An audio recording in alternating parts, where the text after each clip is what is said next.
Hola amigos de Factores de Poder.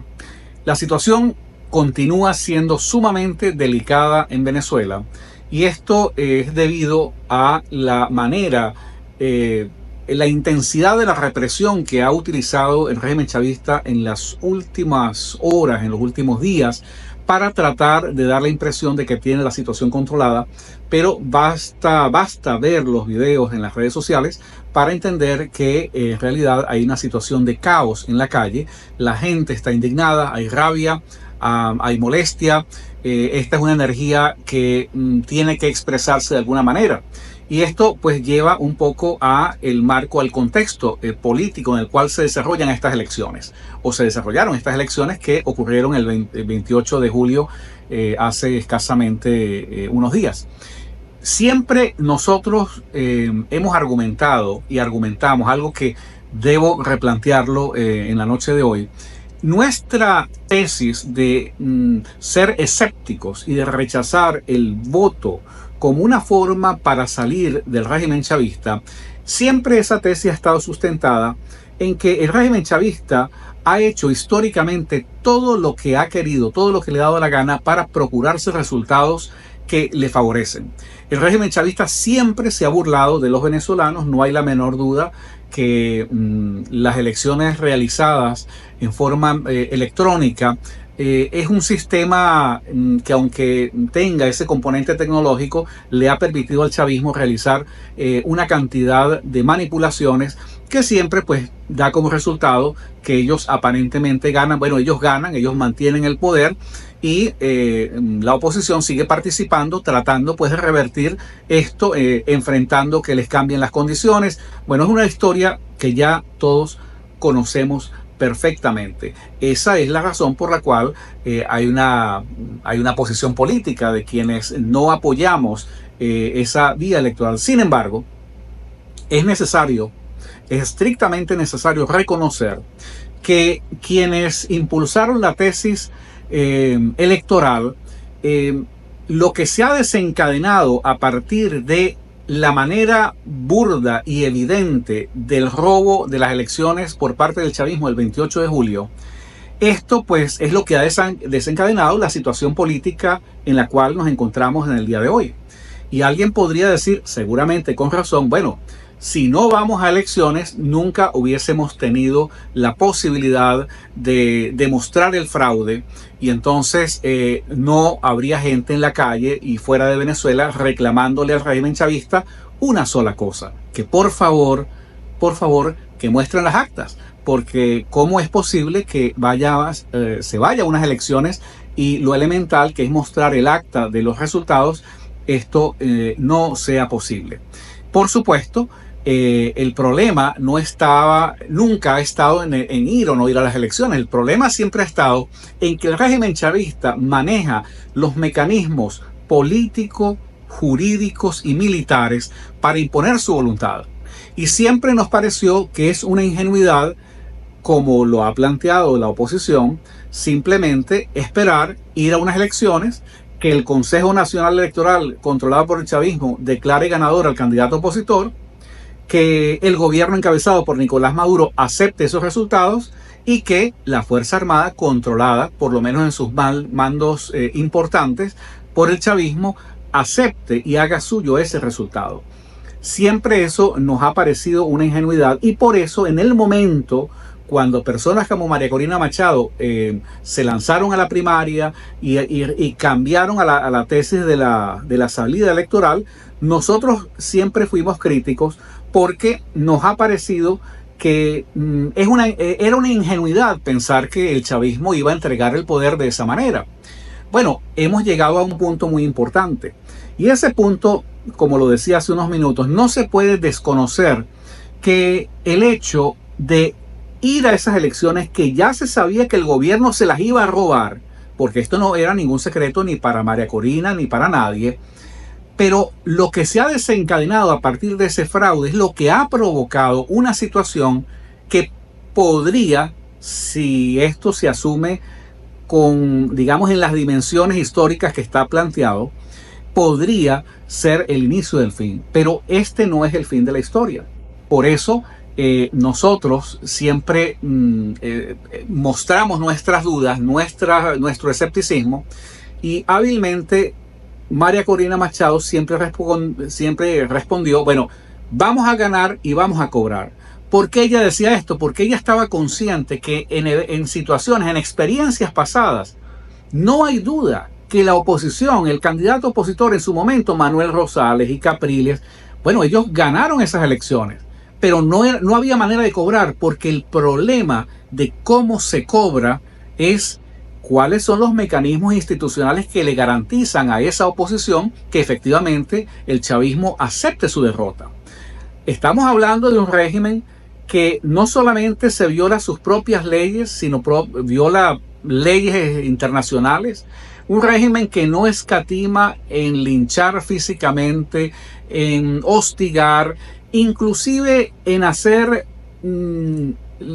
digamos, en robarse las elecciones en la cara de millones de venezolanos, porque realmente hay que tener un altísimo nivel de desvergüenza para convencer a los militares que eso de lo cual ellos fueron testigos el 28 de julio, de que eso es mentira, de que esa gente fue a votar en masa por Nicolás Maduro. Bueno, los militares, y no me refiero al alto mando militar, al CEOFAM, me refiero de los soldados hacia arriba. Soldados, capitanes, tenientes, coroneles, que fueron los que manejaron el personal y la gente esa de las milicias, que es el PSUV en armas. Bueno, todos ellos fueron testigos. Ahora, ¿por qué el régimen se lanzó por ese tobogán de robarse las elecciones de esta manera? Porque ellos realmente creyeron que era posible una vez más, hacer lo que han venido haciendo históricamente en estos 25 años. Ellos creyeron que era necesario simplemente limitarse a mostrar unos resultados y que la gente los iba a aceptar, no solamente porque, bueno, hay cansancio, hay agotamiento, sino además por temor a la represión. Y por eso el régimen chavista siempre hizo todo su esfuerzo para tratar de convencer a sus militares que ese resultado, del cual ellos podrían dudar, bueno, ese resultado es legal.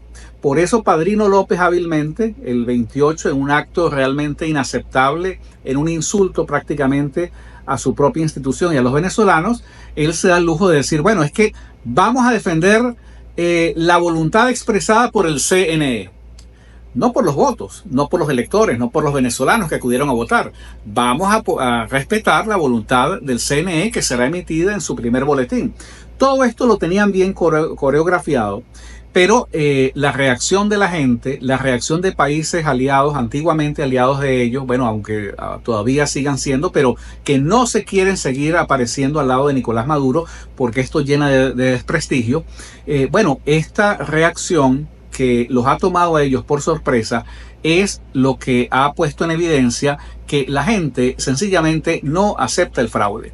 Sin embargo, la pregunta que se le hacía a la oposición y la pregunta que intentaba responder María Corina Machado al decir dos cosas: vamos a cobrar y llegamos hasta el final. La realidad es que, hablando desde el punto de vista de la política interna en Venezuela, si no existe un apoyo de un sector significativo de esas Fuerzas Armadas, entiéndase, si no hay una fractura militar importante, bueno, lo que vamos a ver es la reedición de tristes y lamentables episodios que ya conocemos de experiencias pasadas, que la gente se lanza a la calle y al lanzarse a la calle sin ningún tipo de dirección política, la gente, bueno, expresa su ira, expresa su inconformidad, como lo hemos visto a lo largo de todos estos días. Pero al no existir mecanismos institucionales para cobrar, realmente la pregunta es qué se puede hacer para que el chavismo acepte que es minoría en Venezuela. ¿Qué se puede hacer para que el chavismo entregue el poder como correspondería a una democracia? Pero esto no es una democracia. Por eso el tema de cómo se cobra en esta coyuntura adquiere la mayor importancia. Ese es el tema de los temas: cómo se puede cobrar cuando estamos hablando que es una población civil desarmada, depauperada, frente a la desproporción de la capacidad de fuego y el uso de armas letales por parte de las Fuerzas Armadas chavistas. Entonces, en esto nosotros elaboramos o nos planteamos como una hipótesis, en primer lugar, que tiene que haber un direccionamiento. En primer lugar, que las reacciones espontáneas de la gente, por muy intensas que ocurran, si no hay una dirección política, si no existe una vanguardia política que esté orientando la lucha, para que esas expresiones de malestar, para que esa indignación adquiera una connotación desde el punto de vista político, es necesario que haya una organización, y esa organización significa prepararse bajo el entendido de que esto es una lucha absolutamente desigual. Y aquí es donde viene el problema. Por eso es que mucha gente, ustedes ven que en redes sociales dice, bueno, pero vamos a ir otra vez a repetir las historias anteriores con las piedras y los palos y los escudos de cartón. Y por supuesto que si no hay organización y si no hay un plan, si no hay preparación, esto va a ser una masacre más. Esa es la realidad. Y entonces, en ese sentido, siempre es necesario alertar de que esto puede ocurrir. Pero desde el punto de vista del desarrollo de esta coyuntura, es necesario que exista una dirección política que tenga claridad hacia dónde va. Cuando yo digo hacia dónde se va, ¿qué es lo que quiero decir? Bueno, esa dirección política tiene que calibrar el momento que se vive, y no vamos a entrar acá en detalles. Ellos no están obligados a revelar los detalles de una estrategia, pero sí debe existir claridad en torno a, por ejemplo, convocar a una huelga general política, paralizar el país o intentar hacerlo. Por supuesto, aunque se puede valorar de que en principio, inicialmente, esperar una respuesta de la comunidad internacional es algo muy incierto. Sin embargo, ellos tendrían que agotar todos los esfuerzos para tratar de que se produzca una coalición que comience a pensar en serio y a tomar acciones para poder intervenir en defensa de sus propios intereses como naciones, ¿verdad? Y en defensa de los derechos humanos de los venezolanos, que están prácticamente siendo los sujetos de este acto masivo de secuestro político y militar que estaba ocurriendo en Venezuela. Lo que queremos decir con esto es que necesariamente tiene que existir no solamente una dirección política, una vanguardia organizada que oriente la lucha. No solamente eso, es necesario además un plan, una organización, pero esto tampoco es suficiente. Inclusive, tomando en cuenta la posibilidad de algún tipo de auxilio a nivel internacional desde el punto de vista militar, en esa ecuación siempre habrá que incluir la, digamos, inevitable, inevadible condición de un componente militar. Es necesario plantearse la fractura de ese componente militar, de esa Fuerza Armada chavista, porque si no hay una fractura militar, pues no se podrá contar con un importante respaldo que es decisivo a la hora de cambiar la correlación de fuerzas. Yo creo, por lo que he visto, por lo que han dicho los chavistas, por la manera como ellos se están moviendo, que ellos más que nadie están conscientes que el sector militar es su talón de Aquiles, y que si ocurre una pequeña endija, si se da una pequeña fisura, esa fisura puede adquirir dimensiones monumentales. Por eso ellos han sido sumamente, inclementes, ¿no? Han mostrado la mayor saña en contra de los militares que se les han volteado, porque ellos lo que no quieren es que haya una desmoralización. Y esa desmoralización podría ocurrir porque justamente muchos efectivos a lo largo, pues, en esa pirámide militar están sufriendo lo mismo que sufren los venezolanos. Esto quiere decir que la manera de cobrar no puede ser planteada llevando las actas que se han recaudado al CNE chavista o al Tribunal Supremo de Justicia chavista. La manera de cobrar no sería suficiente con enviarle un dossier, un expediente completo a la ONU o a los diferentes países en el mundo. Con esto, con que se demuestre el fraude, no es suficiente para provocar una alianza militar internacional que tenga un impacto significativo, que sería lo que se podría buscar. Por eso nosotros en algunos artículos que hemos publicado en los últimos meses hemos planteado que la manera de cobrar, no hay forma de cobrar respetando la legalidad del régimen chavista. Esa es la condición número. Esa es la realidad.